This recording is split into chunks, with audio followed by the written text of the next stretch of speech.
Lesson 2, Quarters. Today, boys and girls, we're continuing our money unit on, our chapter on money, and today we're going to introduce the coin quarter. Again, the essential question, how do I count and use money? So, the problem of today, Sophia has a stamp collection. She had 509 stamps. She sold 212 stamps. How many stamps did she have left? Later, she sold 100 more. How many stamps does she have left now? How do you know?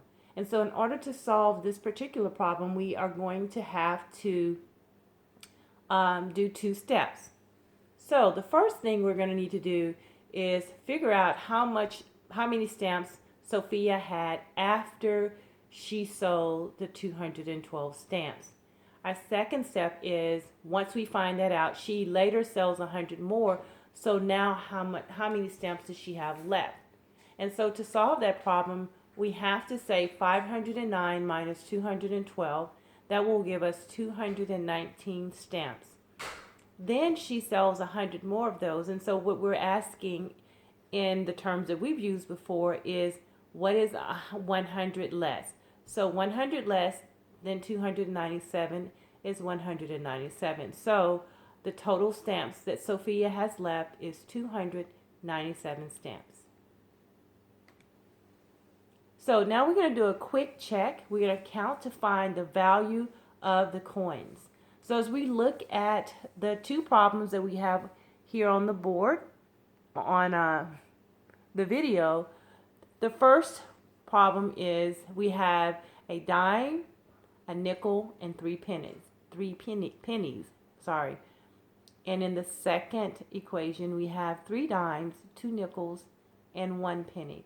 And so to count these coins, we're going to use skip counting method. So what we're going to do for the first slot is we will write 10 cents. When we add skip count by 5, that will give me 15 cents. And then we're going to count by 1, so that's 15, then 16, 17, and 18.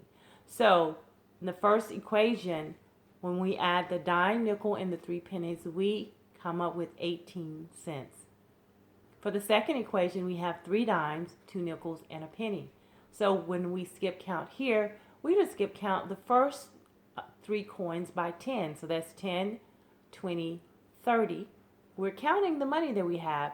Then we're going to change because we have 2 nickels, so we're going to skip count by 5. So then we would write 35, 40, and then the last coin is a penny. We add 1 to 40, and that will get us 41. So the answer in the first equation is 18 cents, and in the second equation is 41 cents.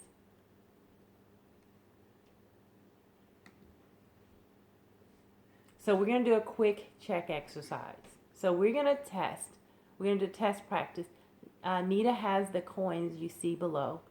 How much money does she have? So I'll give you a couple of seconds to figure that out, and then we're going to see if what you came up with is correct.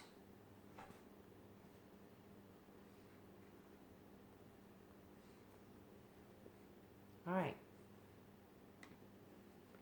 If you came up with 27 cents, you added those coins correctly. 2 dimes, that's 10 plus 10, which is 20, plus a nickel is 5, that's 25. And then we add 2 pennies, that's 26 and 27. So here we're going to investigate math. Jordan has the money shown in his pocket. Find how much money Jordan has in all. So here we're introducing the coin, the quarter. We have 2 quarters, a dime, 1 nickel, and 3 pennies. So because quarters are 25 cents, the way we would add these coins is we would say 25 plus 25 is 50. Then we would add to a dime, which is 60. Then we'll add a nickel, which is 65. And then we will add those 3 pennies, which will give me 66, 67, and 68. So Jordan has 68 cents in all in his pocket.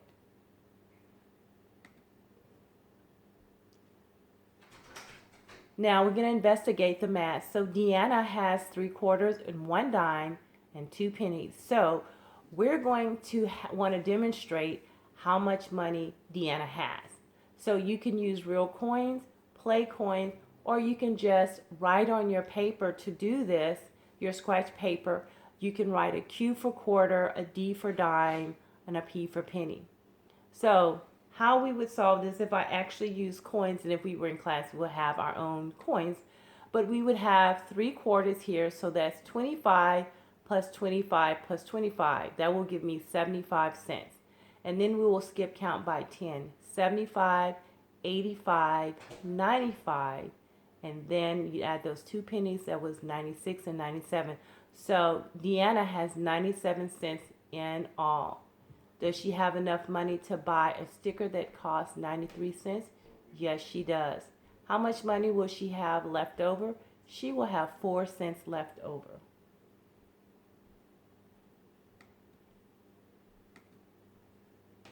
All right, so now we're going to skip this because we don't have that and you don't have your books, but we will go into guided practice. So here's a helpful hint. Remember, the C with the line through it stands for the cent sign.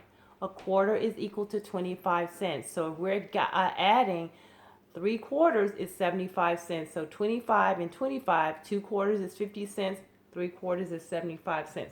Those are some of the facts that you might want to commit to memory because you're going to see that a lot. So here we have 2 quarters, 2 dimes, a nickel, and 2 pennies. If I were to add those, this is what it would look like if you're writing this down on your own paper when you get ready to do independent work. So you'd have 25, and then plus 25 was 50. And then you'd add a dime, that would be 60. And then you add the other dime, would be 70.